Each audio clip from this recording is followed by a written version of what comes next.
요가나 필라테스, 맨몸 운동을 하는 사람들의 몸을 보면 작고 탄탄한 느낌이 듭니다. 반대로 헬스를 하는 사람들의 몸을 보면 덩치가 크고 근육들이 빵빵한 느낌이 듭니다.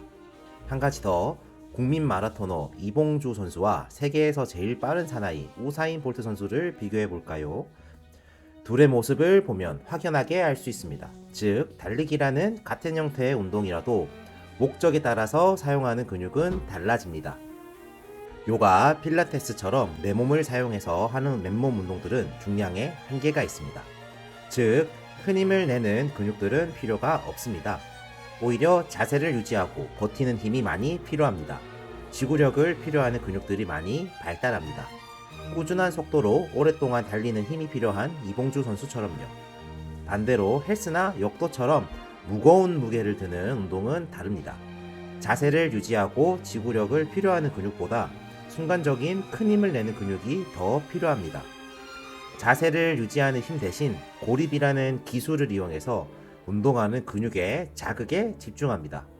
무거운 중량을 한 번에 들거나 반복해서 들 수 있는 힘만 필요하면 됩니다.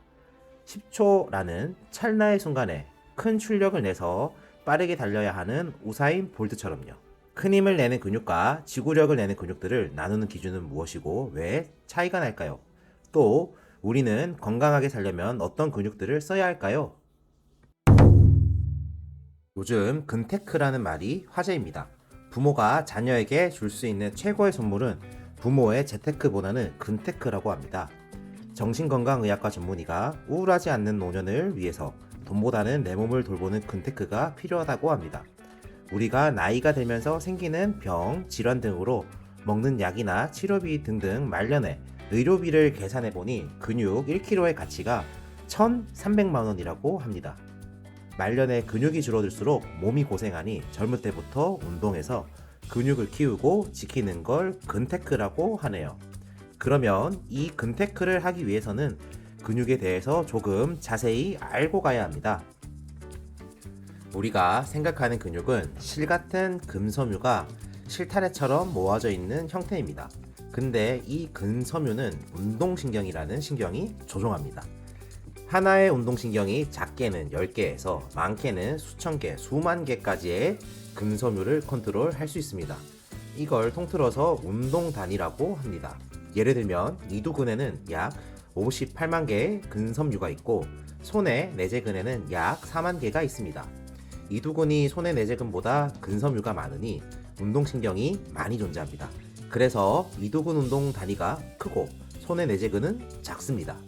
즉, 운동신경 한 개가 조정하는 근섬유의 숫자에 따라서 운동 단위가 크다, 작다라고 표현합니다. 이봉주 선수가 필요했던 근육들은 운동 단위가 작습니다. 운동 단위가 작은 근육들은 근육 크기도 작습니다. 손, 발같이 작은 관절 사이사이에 붙어 있고 척수 쪽에 작고 오밀조밀하게 붙어 있는 근육들입니다. 흔히 속근육이라고도 합니다.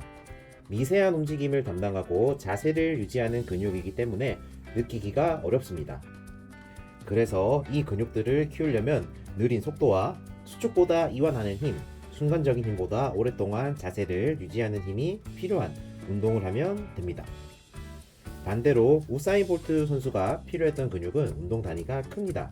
운동 단위가 큰 근육들은 사이즈가 크고 어깨, 팔꿈치, 골반, 고관절, 무릎 같은 큰 관절 주변에 붙어 있습니다. 큰 관절을 움직이기 때문에 근육을 쓰는 게 잘 느껴집니다. 그리고 쓸수록 쉽게 피로해져서 긴 시간 동안 쓰기는 어렵습니다. 그래서 이 근육을 키우려면 빠른 속도, 이완보다 수축하는 힘, 순간순간마다 큰 힘을 내는 운동을 해야 합니다. 그러면 앞서 말한 근테크를 하기 위해서는 어떤 근육들을 키워야 할까요? 바로 작은 단위의 근육부터 키우면 됩니다.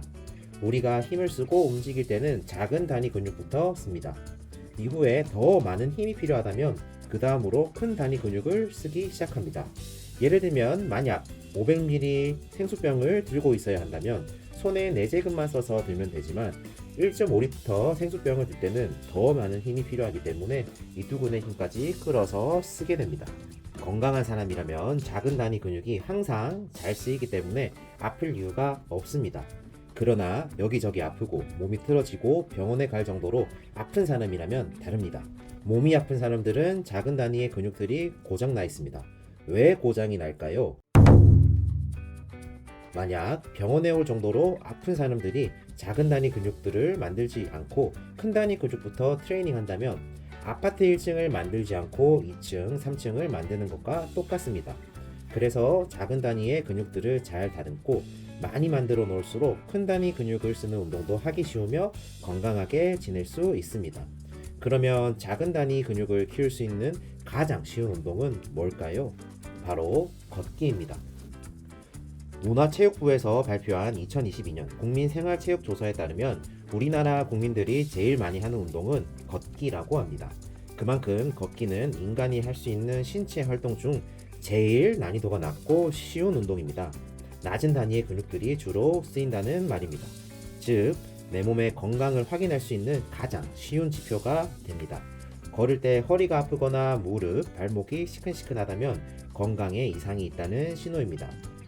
반대로 걷는데 몸에 아무 이상이 없고 단순히 숨만 가까운다면 내 몸은 건강하고 더 어려운 단계인 러닝이나 등산 같은 활동으로 가도 무방한 상태입니다.